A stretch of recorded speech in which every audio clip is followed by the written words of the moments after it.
ஒவ்வொன்றாக பார்த்தால் 5 ஆண்டுகளுக்கு இப்ப திடீர்னு ஒருத்தர் இஸ்லாத்தை தழுவினார் அப்படின்னா அவர் 5 ஆண்டுகளாக அந்த மதத்தில் அந்த சமயத்தை அந்த மார்க்கத்தை ஏற்று இருந்தால்தான் அவர் நாளைக்கு இந்த வக்புக்கு ஒரு நிலத்தையோ ஒரு சொத்தையோ ஒரு இதையோ கொடையாக கொடுக்க முடியும்.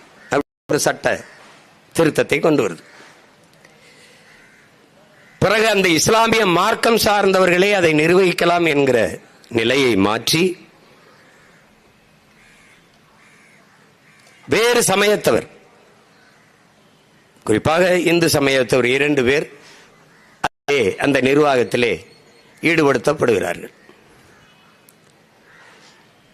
இதனால்தான் நேர்மையான நிர்வாகம் வரும் என்று நாடும் சட்டமும் நம்புமையானால், அப்படி இந்து சமய திருப்பதி தேவஸ்தான கோயில் நிர்வாகம், பூரி ஜெகநாதர் கோயில், காசி விஸ்வநாதர், கேரள ஐயப்பன் கோயில், இதெல்லாம் பூரி ஜெகநாதர் கோயில் ஒரிசாவில், இது மாதிரி நிர்வாகங்கள் எல்லாம் ஒரு 2 பேர் இஸ்லாமியர்கள் 2 பேர் கிறிஸ்தவர்களை சேர்த்தால்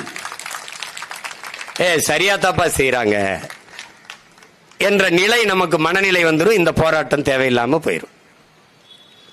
குறிப்பாக இஸ்லாமியர்களை பன்னெடுங்காலமாக நிர்வகித்து வந்த வக்பு சொத்துக்களை வேறு சமயத்தை சார்ந்த 2 உயர்ந்த பொறுப்புக்கு போகிற போது என்ன நடக்கும்?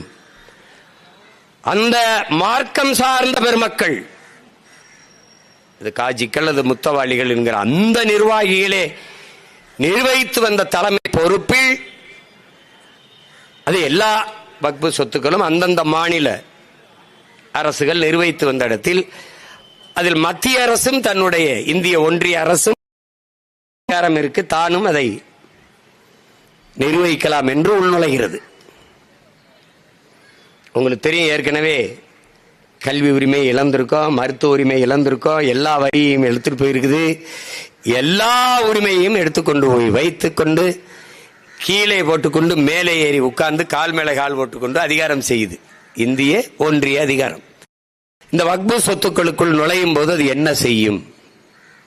இஸ்லாமிய மக்களுக்கு எதிராக எதிர் அரசியலை